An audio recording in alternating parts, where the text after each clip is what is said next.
Why are Americans moving to Russia and deciding to live in Russia? That's the question I'd like to answer today and kind of explain because, well, a lot of Americans would think, why Russia? Why not go to some other country? Okay, they understand. You want to go live in the UK or Australia.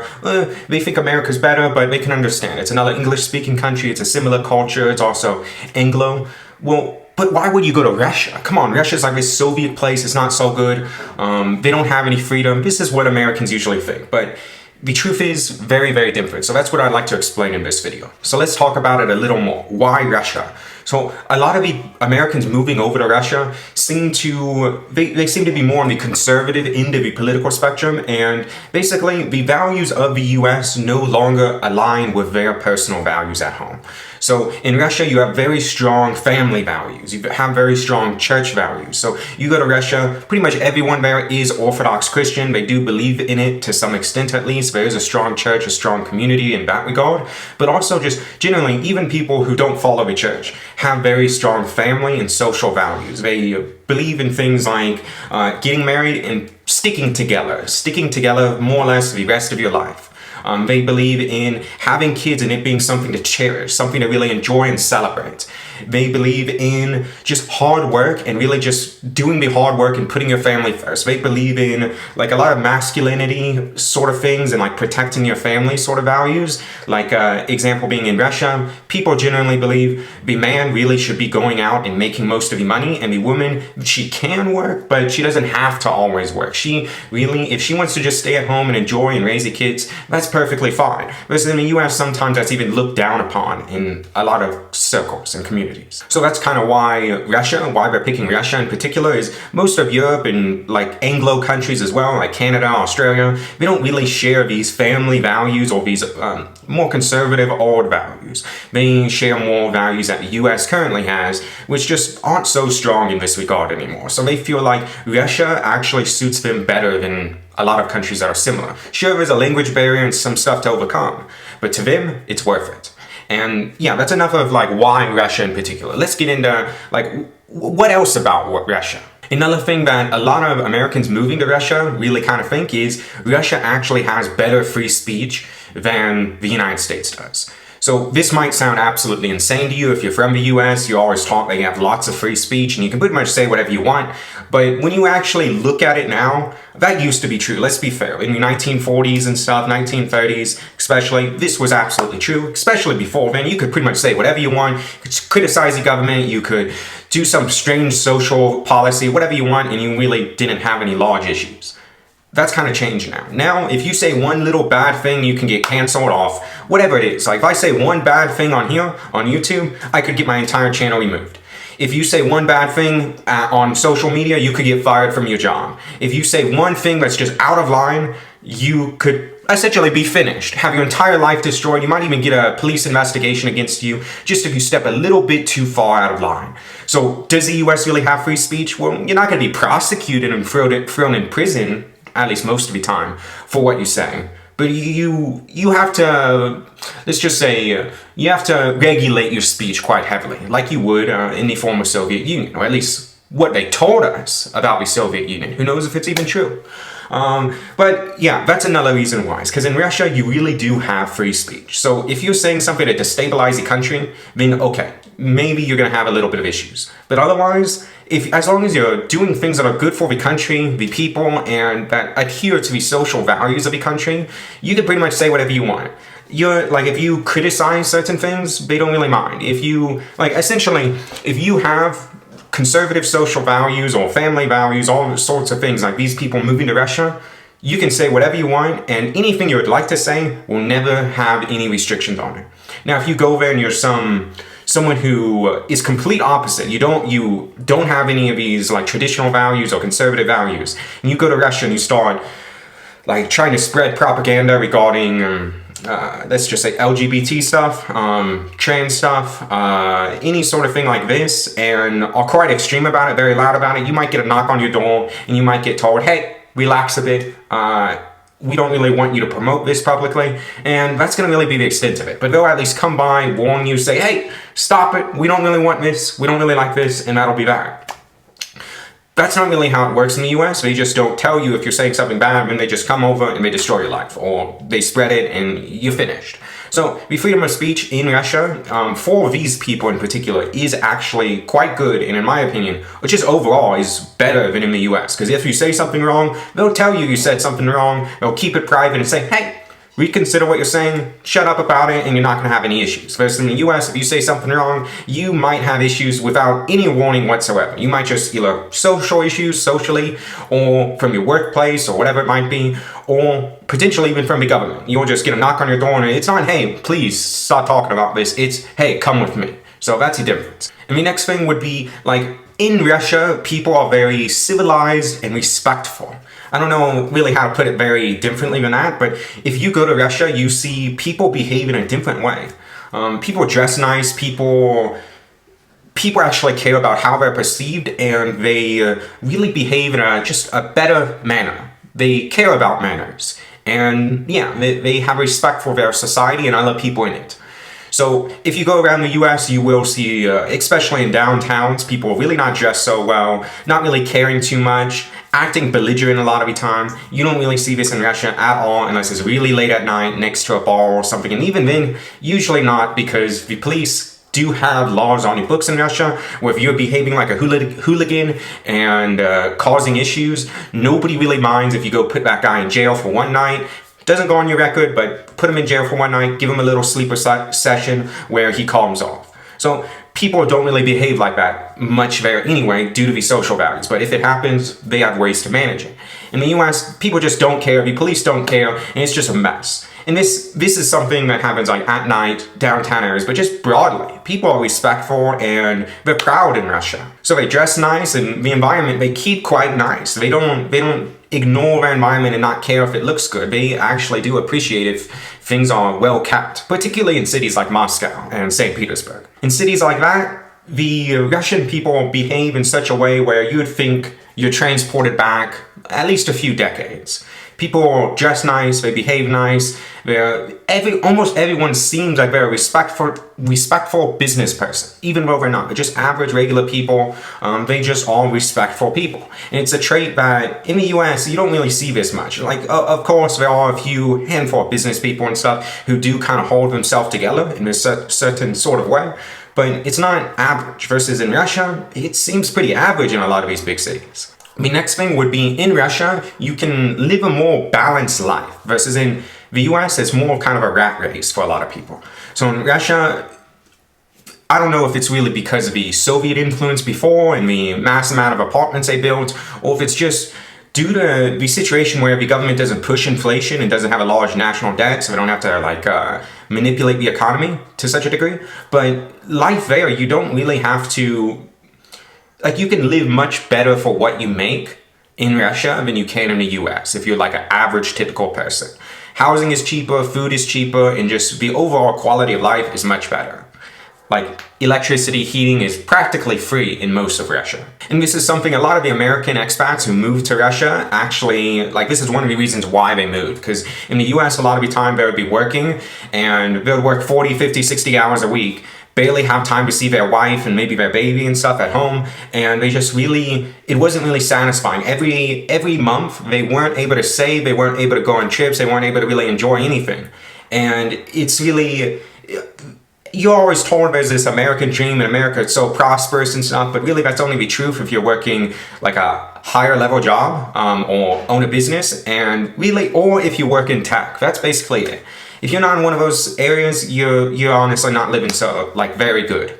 Okay, some government jobs pay quite good, but who wants to be a bureaucrat? So anyhow, in Russia, you can live a much better quality of life for the price. So especially if you're an American going over there, you probably have quite a bit of extra skills that you can market in the area, as well as you might be able to work online. So a lot of the people who move to Russia are programmers, and they learn to program in the US, generally independently, and a lot of them are programmed for cryptocurrency projects or stuff like this. So they can work remotely, and living in Russia really gives them an exceptional quality of life for their wage, even if they're not getting paid an extraordinary amount. And of course, if you live in a small Russian town and you only speak Russian and your family lives there so you don't want to leave the town, life can be kind of difficult too. But the way of life in Russia is not as much of a rat race. You don't feel like you're on this wheel spinning where you're about to be sucked in with debt, or everything just keeps rising in prices. Like every single year, everything's going up 10, 20%. That's not how life is in Russia. Prices are relatively stable and flat. Like apartment prices, of course, in city center of Moscow and St. Petersburg have went up quite a bit. But if you go out, even just a few hours outside of the city center, a lot of those apartments haven't budged in price in the last 5, 10, 15 years in terms of rent. So like the cost of living in Russia isn't skyrocketing like it is in Western countries because they don't have a lot of the like immigration going on. They don't have like large numbers of immigrants coming. So the prices remain relatively flat, and it just allows you to not really be on a rat race sort of system. When you get a pay raise or you save a bit of money, it actually means something in Russia versus in the US, inflation just eats it away and the price rises eat it away and you're just really in the same position as you were before. The next thing a lot of people appreciate, and I appreciate as well, is Russian people just generally. So if you're in the US, maybe you haven't met many Russian people, maybe you've met some Russian immigrants or something, but you haven't probably met a lot of actual Russian people who lived in Russia or still live in Russia. Me, living in Thailand, as well as a lot of places around the world, as well as Turkey, I have met many Russian people, as well as, of course, in Russia. So Russian people are quite different. They're very honest, they're very truthful, they're very direct. So this is something I really appreciate, as well as, like I said, they're respectful, civilized, well-dressed people.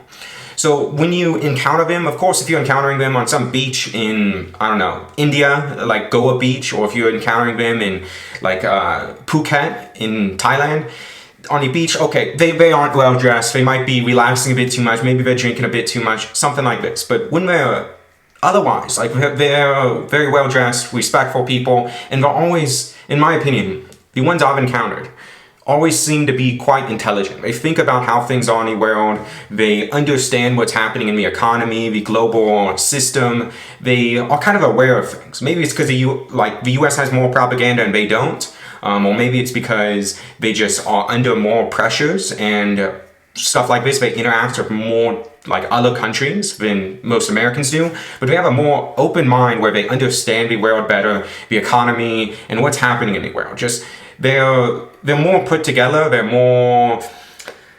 they think more. I don't know how to really put it, but Russian people also just culturally, they're very, like I mentioned before, they value family values a lot. So a lot of Russian people we've met. So me and my wife stay at one of the fancy hotels, and right now we're staying in China. So we were staying at one of the fancy hotels, like forgot what it was, like a Marriott hotel. I forgot the exact name, but one of those sort of hotels. And anyhow, at the hotel, we met some Russian people, and like one person my wife talked with quite a bit and really kind of became friends with was one Russian lady. And she told me later in the day, like the Russian lady, her main thing and the main thing she was looking forward to. So the Russian lady had like this business selling pet food to her friends, and she created it because it was kind of like hard finding some sort of pet food in the area of Russia she's from. So she kind of did that business, going to China and all of this sort of stuff. But her main goal was actually just to start a family. She just wanted to have a baby girl. That's like the main goal of this Russian lady. Like she's not 35 and like a career working woman or something like this, and like she really needs to have a baby if she wants to have one in her life. It's not like that. No, she was like in her 20s, late 20s as well, and like it's still one of her priorities to have a baby now, like to have a little girl. Like that's something I've really never heard in the US, especially of my generation. People just don't really value having kids. They don't really value these sort of things. Yet Russian people, pretty much all around the world that I've met them and in Russia, like they really do value this sort of stuff, especially with women. They value having kids. They value having a family. Everyone really looks out and appreciates the youth. It's something that you don't really get in a lot of Western countries anymore. So it's just Russian people. Also, they're also kind of kind and warm. So a lot of people say they're cold and stuff like this. That's true if you're just walking around the street. People don't talk to each other or smile to each other much. But if they feel comfortable with you and they are open to being friends with you, there's a reason for y'all to talk, and you're not just randomly approaching someone on the street, then y'all, like they will invite you into their house. Their mom will cook dinner for you all. Like it's a very warm family environment. And that's something that's just unique to Russia and Eastern Europe. Most of the world has unfortunately lost this, especially the Western world and the developed world. And the next thing a lot of people like is, like, in Russia, you don't really have to care about the politics too much. So a lot of people don't realize this, but like in the US, where you have like, if you move from one state to another state, you have to change your license and like change things over. This is only something that happens in like pretty much only in the US and a few other Anglo countries. If you go to Russia, the entire country uses one system. There aren't like weird laws when you go between different states. No, it's all one system, all same laws, everything's pretty much identical. So it makes life much easier in that sense, but also you just don't have to care about politics too much, especially as a foreigner. Like, things are politically stable in Russia. You don't have, oh God, there's going to be an election, we're going to let millions of immigrants in. You don't have, oh no, if this person gets elected, he's going to raise tons of taxes. You don't have all this confusion and this like terror. It's just like, hey, this guy's the president, Putin's the president, he does his job, he's done it a while, and he does a pretty okay job. And you don't have to think about it too much. Like, that's another thing a lot of people seem to like. You go there, you can forget about politics. It's not your business, and it really doesn't affect you all that much. Particularly if you're like conservative or you value family values. So, as I said earlier in the video, Russian people value family values as well. They really, this is the culture of Russia. So, if that is kind of like what you're about, then politically, you're safe. Everything you really want is already there. You don't really have to fight for anything. You don't really have to concern yourself with anything because the nation also believes what you believe. You're not fighting against the other people in the nation. You're not fighting against these others. Everything's like this unity in the country. This is something, quite frankly, America doesn't have anymore. It used to have, I don't know, when my mom was growing up, my grandma was growing up, but not now, unfortunately. So that's another thing a lot of Americans really appreciate in Russia. And the final two things I'd like to talk about is the quality of life and the cost of living. So even if you're staying in a city like Moscow, you can rent an apartment. And I'm not saying far outside the city center like I mentioned before in the video. I'm not saying 3 hours outside the city or something. I'm saying in the city, you can rent an apartment that's less than $1,000 a month, that's in the city, very convenient, next to a metro stop, and you can go to a supermarket and buy an entire basket, like an entire basket of groceries for like $100. If you do this in the US, if you're staying near a metro stop in, say, the outskirts of Atlanta, Georgia, I believe they have metro there. If you're staying in a metro stop like out there, it's going to be at least $1,500, $2,000 a month, at least. The quality of life and the dirtiness of the area will be much higher. The subway will be miserable. If you go try to buy a basket full of groceries, it'll probably cost you $3, $4, maybe even $500, depending on which place you're shopping at. But in Russia, $100. It's no big deal. No matter what store you go to, pretty much, it's $100 for an entire basket of groceries. And that's something that most people don't really realize just quite how cheap it is in Russia for a lot of these products because, well, Russia produces a lot of grain and legumes and they produce a lot of the agricultural products in the world. They're one of the biggest exporters in the entire world. So the produce there is very cheap. So if you want some tropical fruit, of course it's not going to be so cheap. But if you want stuff that's grown there, pretty much most vegetables, quite a bit of fruits, and all the grains and beans and legumes or meat you want, all of that's way, way cheaper than the US or anywhere in basically the Western so-called developed world. So you can really afford a much better quality of life for the price, and you can just really stretch your dollar there, or you really stretch your income there. And it really allows, once again, you don't really have to live this rat race sort of lifestyle because things are cheaper for the relative value you get. You can live a cheaper lifestyle and save money there much, much easier. And that's talking about Moscow. If you want to go to one of the smaller cities, like exclude Moscow, exclude St. Petersburg, go to one of these smaller cities, you can rent for much, much cheaper than that, less than half of that, and the groceries are quite a little bit cheaper as well. Like if you buy it like a local market, it's even cheaper, but really, the groceries are already really cheap in Moscow, so you can't get much, much cheaper than that. But instead of $100 for a basket, maybe it's $80. But you get the point. Like the quality for a price and the cost of living is just really exceptional in Russia. So it allows a lot of people to go over there and really live a very good lifestyle. And one final thing I think I should talk about here, because a lot of people might think of it, is what about safety in Russia? So safety in Russia, as there is now, like the EU and NATO is kind of trying to go to war with Russia and the whole situation with Ukraine, it's just a mess. How's the safety in Russia? Well, safety on the ground, perfectly fine. Like in Russia, there isn't a lot of violent crime, robberies, or anything like this. Of course, if you don't speak any Russian and you get in a taxi that's unmarked, this guy might rip you off, he might even threaten to kill you. It's not a very good situation in that regard. But as long as you have some sense to you and you don't just get in unmarked taxis by some big burly guy, you're pretty much going to be fine in Russia. It's very safe. There aren't like homeless drug addicts on your street. You don't really get this sort of stuff. So it's most of the concerns like foreigners and Westerners and Americans would have don't really exist in Russia. But really, that's going to be all for this video. So if you have any thoughts or questions, feel free to leave those down below. But with that being said, bye-bye.